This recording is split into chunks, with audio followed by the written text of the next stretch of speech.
로 기도하옵나이다. 아멘. 고린도 교회는 스스로 자신들이 영적이다라고 생각을 했습니다. 그래서 은사도 있었고 지식도 있었고 또 자신들이 다른 사람들보다 조금 더 영적으로 높은 단계에 있다라고 생각했던 사람들입니다. 그런데 사도 바울은 지금 오늘 본문 말씀 2장 말씀을 통해서 2장 말씀이 참 깊고 그리고 2장 말씀이 참 은혜가 되는 말씀이 너무나 많습니다. 여러분 오늘 이 말씀 그냥 묵상하는 거 이대로 그냥 지나가지 마시고 집에 가서 다시 한번 이 본문 말씀을 꼭 천천히 읽어보시기를 바랍니다. 어쨌든 사도 바울이 오늘 본문에서 그들이 생각하고 있던 자신들이 자랑 삼아 가지고 있던 그런 영성의 개념, 우리는 영성이라는 단어를 잘 쓰진 않지만 거룩의 개념을 완전히 흔들어 버리는 그런 말씀입니다. 진짜 거룩한 사람은 특별한 체험이 많은 사람이 아니다라는 것을 알려주고 있습니다. 특별한 체험이 있는 분들이 있습니다. 그리고 그런 체험이 많은 분들도 있습니다. 그런데 그것이 두 가지 방향으로 나아갈 수 있는데, 하나는 하나님을 더 깊이 알아가는 거룩의 방향으로 나아가고 낮아지는 방향으로 나아가고 겸손한 마음으로 나아가는 그런 부분이 있는가 하면, 또 그것이 자칫 잘못해서 내가 이것을 다른 사람에게 나누고 그 나눔으로써 내가 더 거룩하다는 것을 자랑하게 되는 막 이런 쪽으로 인간적인 방법으로도 나갈 수 있다라는 것이죠. 근데 오늘 본문 말씀 보면 고린도 교회는 스스로 영적이다, 스스로 거룩하다 이렇게 착각하고 있었다라는 것을 알려줍니다. 그런데 이 말씀이 오늘날 우리를 바라보게 합니다. 다시 한번 우리를 점검하게 합니다. 성령 하나님께서는 우리가 특별한 체험을 통해서가 아니라 하나님과 깊은 교제를 통해서 거룩한 사람이 되기를 원하시는데, 그 거룩한 사람이라는 것은 다른 것이 아니라, 여러분 집중하시기 바랍니다. 십자가를 이해하는 사람입니다. 예. 십자가를 이해하는 사람으로 가기를 원하십니다. 성령 하나님께서는 우리가 높아지기 위해서, 우리를 높이기 위해서 오신 분이 아니라 십자가 안에서 나타난 하나님의 지혜, 우리가 어제 묵상했지요. 하나님의 지혜는 누구입니까? 바로 예수 그리스도이시잖아요. 하나님의 지혜를 보게 하시는 분이 성령 하나님이시다라는 것이 오늘 본문에 숨겨져 있는 사도 바울이 말하고 있는 핵심입니다. 자, 그래서 사도 바울은요, 이것을 실제로 자기가 몸소 실천해 보입니다. 3절 말씀을 보면 3절에 내가 너희 가운데 거할 때에 약하고 두려워하고 심히 떨었노라 라고 말합니다. 자, 여러분 부모도 그렇고 특히나 남자들도 그렇습니다. 남자는 뭐 몇 번 운다 그러죠? 3번 운다 그러잖아요. 저는 이 한계치를 초과했어요. 예, 3번 운다 그러는데 남자가 왜 3번 운다 그런 말이 나와 있겠습니까? 눈물을 보이면 약해 보인다라고 생각하기 때문에 그렇겠죠. 사람은 보통 다 그렇습니다. 약함을 감추고 싶어 합니다. 특히나 어떤 위치에 있는 사람들, 지도자의 위치에 있는 사람들은 더 그렇습니다. 왜냐하면 확신이 있어 보여야 할 것 같고 흔들리지 않아 보여야 할 것 같기 때문입니다. 능력이 있어 보여야 할 것 같기 때문입니다. 남자들이 그렇죠. 지금은 사회가 많이 바뀌었지만 그 예전에는 남자들이 한 가정을 책임지고 아니면은 뭐 어떤 조직을 책임지고 이런 경우가 많았습니다. 그런데 놀랍게도 지금 사도 바울은 어떻게 말하느냐? 3절 말씀에 내가 너희 가운데 거할 때 약하고 두려워하고 심히 떨었다라고 말합니다. 자기의 약함을 지금 드러내 보이는 그런 말씀이 적혀져 있습니다. 자신의 약함을 숨기지 않았습니다. 바울이 자기 사역 자체가 십자가를 닮아야 한다라고 믿었기 때문입니다. 그러니까 하나님께서 십자가를 통해서 일을 하셨는데 세상의 강함과 어떤 권력과 이것으로 세상을 바꾼 것이 아니라 약해 보이는 십자가로 세상을 구원하셨거든요. 그러니까 사도 바울은 자기 능력, 자기가 학벌이 좋고 똑똑하고 이런 것으로 사람들을 매료시키는 것이 아니라 자신의 연약하고 약한 그런 모습이 그대로 드러나면서 하나님의 능력이 드러나기를 원했던 것입니다. 4절 말씀을 보니까 내가 말과 내 전도함이 설득력 있는 지혜의 말로 하지 아니하고 다만 성령의 나타나심과 능력으로 하여. 자, 이 말씀을 오해할 수가 있어요.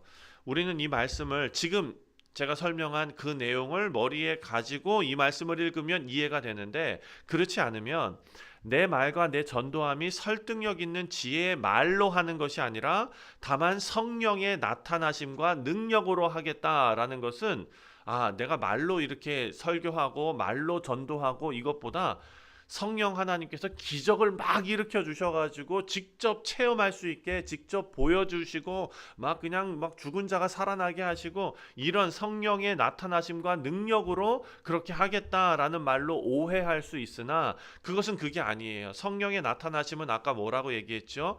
하나님의 능력이 나타나고 십자가를 통해서 일을 하셨고, 그리고 그 낮아지심, 약해지심, 십자가를 통해서 죄인을 살리신 그 방법이라는 거예요. 그래서 지금 사도 바울은 다른 사람이 사도 바울의 설교에 매료돼서 사도 바울의 설교의 그 언변과 어떤 그 수사학적인 그리스도 사람들, 헬라 사람들이 열광하던 그런 방법이 아니라 오히려 낮아짐으로써, 오히려 두렵고 떨림으로써 그 복음보다 설교자가 먼저 기억되는 것을 미리 막겠다라는 것이죠.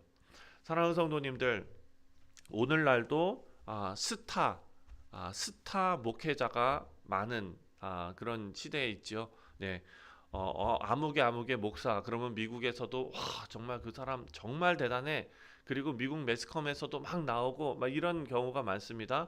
그런데 사랑하는 성도님들, 어떤 경우는 예수님보다 그 스타 그 목회자가 더 먼저 생각나고 더 먼저 이렇게 앞에 보이는 그런 경우도 있죠. 그래서 상당히 정말 민감한 부분이고 또 조심해야 되는 그런 부분일 것입니다.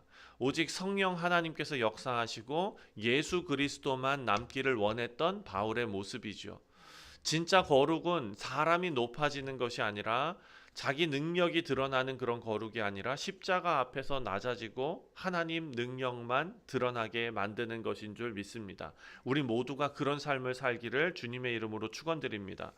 두 번째는 하나님의 지혜를 말하는데요. 하나님의 지혜는 세상의 방식과 완전히 달랐다라는 것을 우리에게 알려줍니다. 7절입니다.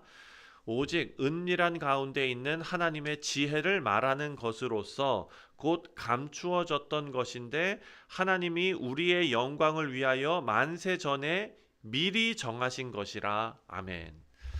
자, 고린도 교회는 더 고상한 지혜를 추구했습니다. 계속해서 반복되는 말씀인데, 인간이 발견해낸 철학으로서 어떤 하나님의 지혜를 이해하고 싶었을지도 모릅니다. 그런데 그 은밀한 지혜는 특별한 어떤 비밀 지식이 아닙니다. 인간이 예상하지 못했던 하나님의 구원의 방식이죠. 아니, 누가 그것을 예상했겠습니까? 하나님 자신이 육신의 몸을 입고 이 땅에 오셔서 왕으로 군림하시는 것이 아니라 종의 모습으로 오셔서 가장 치욕스러운 방법으로 십자가에 달려 죽으심으로써 그 구원의 계획을 이루실 줄 누가 꿈에나 상상을 했겠습니까?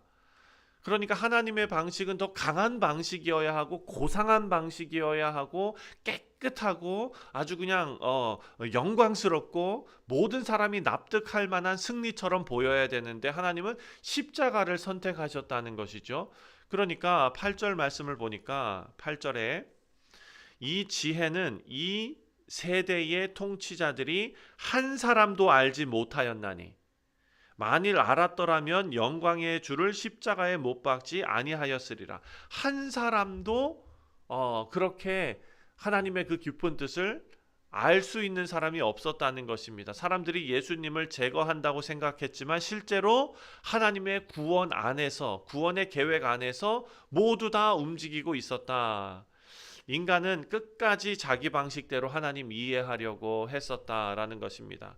하지만 하나님의 지혜는 그 인간의 예상 밖에 있었습니다. 성령 하나님께서 십자가 안에서 하나님의 그 지혜를 보게 하시는 줄 믿습니다. 사랑하는 성도님들, 그 고린도전서 시작할 때 사도 바울이 뭐라 그랬습니까? 18절에 십자가의 도가 멸망하는 자들에게는 미련한 것이요 구원을 받는 우리에게는 하나님의 능력이라 라고 말하지 않았습니까? 이것이 믿어지는 사람이 다른 사람입니다. 이것이 믿어지는 사람이 하나님의 사람일 것입니다. 우리는 지금 이 본문 말씀에 나오는 그때 그 사람들이 그 지혜를 알지도 못했는데 이제 우리는 그것을 알게 되었습니다. 그리고 하나님을 섬기고 있습니다. 그 원인이 무엇인가? 오늘 본문 말씀 보니까 성령 하나님께서 우리 가운데 역사하셔서 그 지혜를 깨닫게 하여 주셨다라는 것이죠.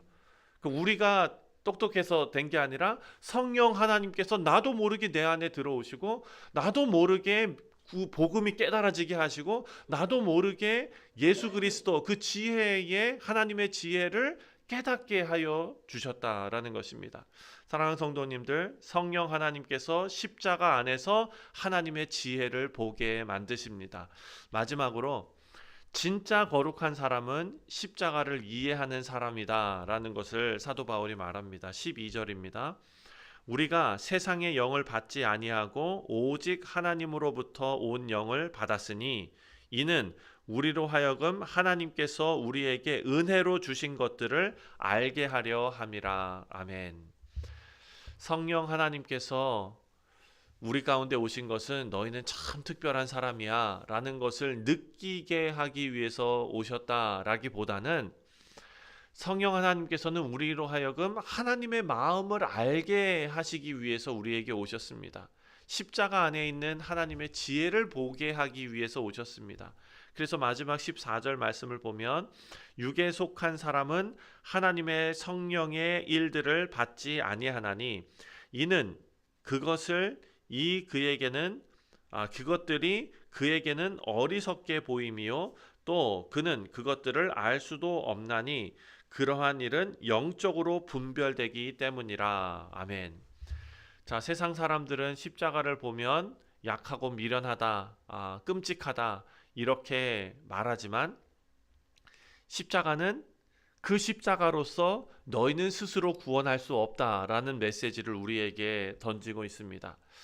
더 높아지고 싶어하고 특별해지고 싶어하는 인간의 마음을 성령 하나님께서는 우리의 마음을 다시 바꿔서 방향을 바꿔서 나의 의의를 다 내려놓게 하시고 자랑을 다 비우게 하시고 예수 그리스도만 붙들게 하십니다. 그러니까 하나님 눈에 가장 거룩한 사람은 뭐냐? 하나님 천부에 의지 없어서 손들고 하나님께 갑니다. 오직 주님만 붙잡습니다. 이 모습이 하나님 보시기에 가장 거룩한 사람의 모습이다 라는 것을 알 수 있습니다.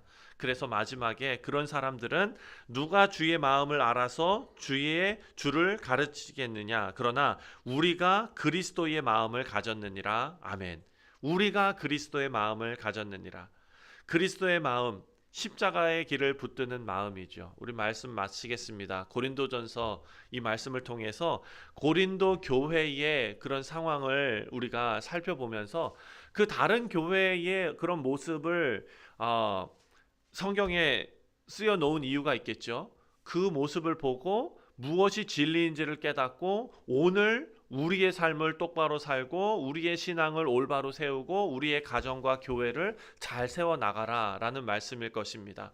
우리의 자랑을 다 내려놓게 하시는 말씀, 그리스도만 붙들게 하시는 그런 거룩입니다. 진짜 거룩은 자기를 높이는 것이 아니라 십자가 은혜 없이 살 수 없음을 깨닫는 것이다 라는 것이 오늘 핵심 말씀입니다. 이 말씀대로 오늘 하루도 하나님께서 인정하시는 거룩을 추구하시는 우리 모두 되시기를 주님의 이름으로 축원드립니다. 기도하겠습니다. 하나님 아버지, 우리 안에 있는 드러나지 않는 그런 교만과 자기 자랑을 십자가 앞에 다 내려놓게 하시니 하나님 감사합니다. 이 말씀을 우리 마음에 잘 담고 성령 하나님께서 우리를 십자가 앞으로 이끄셔서 오직 예수 그리스도의 은혜만 붙드는 사람이 되게 하여 주시옵소서. 오늘 하루도 우리가 하는 모든 일들 가운데 가정에서 정말 가족들을, 자녀들을 돌보고, 또 직장에서 열심히 일을 하고, 또 사업터에서 또 그 열심히 그 사업을 감당하고, 또 학교에서 학생된 신분으로서 성실하게 그 일을 감당할 때에 아버지여, 다른 것 아닌 우리 안에 그리스도의 지혜를 붙드는, 하나님만 의지하는 그런 아름다운 모습이 그 삶에 다 녹아지게 하여 주옵소서. 우리 성도들 아침에 기도하며 일터로 나갈 때에 하나님께서 그 마음에 새로운 마음을 주시고, 오늘 하루도 건설적이고 또 성령 하나님과 동행하며 누리는 그 큰 기쁨이 있는 좋은 하루가 되게 하여 주옵소서. 감사드리오며 예수님의 이름으로 기도하옵나이다. 아멘.